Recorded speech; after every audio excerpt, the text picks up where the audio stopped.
Ya, di sini saya akan menjelaskan tentang perkembangan komputer generasi pertama di tahun 1940 sampai 1956.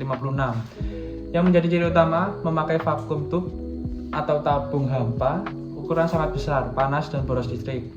Contoh komputer ENIAC 1946 dan UNIVAC 1 1951. Yang menjadi kelebihan, pertama kali komputer elektronik digunakan, dan yang menjadi kekurangannya itu lambat, sering rusak karena panas dan sangat mahal.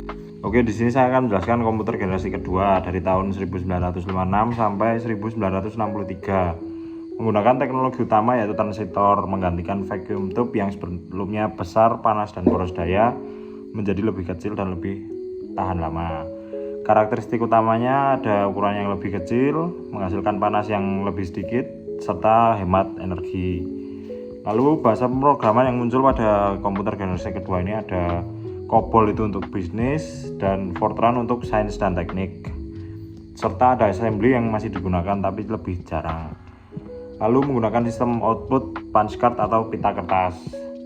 Lalu perusahaan komputer yang terkenal pada tahun ini ada IBM 7090 dan IBM 1401. Halo, di sini saya akan menjelaskan tentang komputer generasi ketiga di tahun 1964 sampai 1971. Ciri utama komputer pada zaman tersebut yaitu memakai IC integrated circuit, satu chip kecil yang berisi ratusan bahkan ribuan transistor. Dan dampak yang terjadi pada saat itu adalah harga komputer lebih murah dan juga awal mula munculnya keyboard dan monitor. Contohnya IBM System 360. Oke, di sini saya mau menjelaskan tentang komputer generasi keempat dari tahun 1971 sampai awal 2000-an. Komputer generasi keempat menciptakan komponen large scale IC atau LSI yang memuat ratusan komponen dalam sebuah chip tunggal. Di generasi ini juga komputer sudah mulai banyak menggunakan sistem Windows dan mouse. Ciri utama komputer generasi keempat adalah memakai microprocessor atau CPU dalam satu chip. Salah satu beberapa peristiwa penting saat perkembangan generasi keempat adalah tahun 1971 Intel merilis Intel 4004 mikroprosesor pertama. Tahun 1976 Apple I dan Apple II muncul.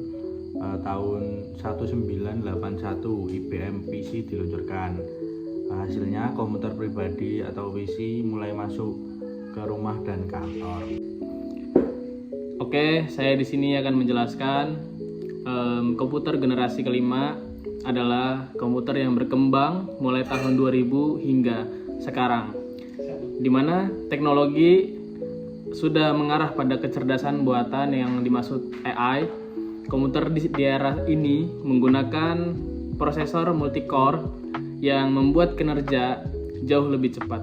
Didukung penyimpanan besar seperti SSD dan cloud.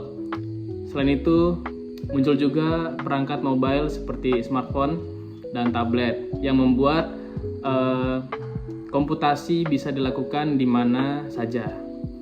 Penggunaan komputasi awan semakin umum dan berbagai sistem kecerdasan buatan seperti ChatGPT, Siri, serta Google AI menjadi bagian dari aktivitas digital sehari-hari.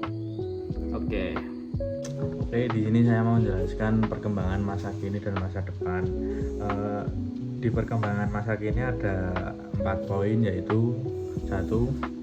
Komutasi kuantum adalah menggunakan qubit untuk kecepatan super tinggi dalam perhitungan tertentu. Yang kedua, AI dan machine learning. Komputer bisa belajar, mengenali pola, dan membuat prediksi. Untuk yang ketiga, komputasi Edge dan Load atau perangkat kecil atau kamera sensor rumah pintar ikut berpikir tanpa harus ke server pusat. Untuk yang keempat, komputer yang sangat kecil dan wearable seperti smartwatch, AR atau VR, dan smart glasses. Cukup sekian dari kelompok kita. Terima kasih, semoga membantu. Oke.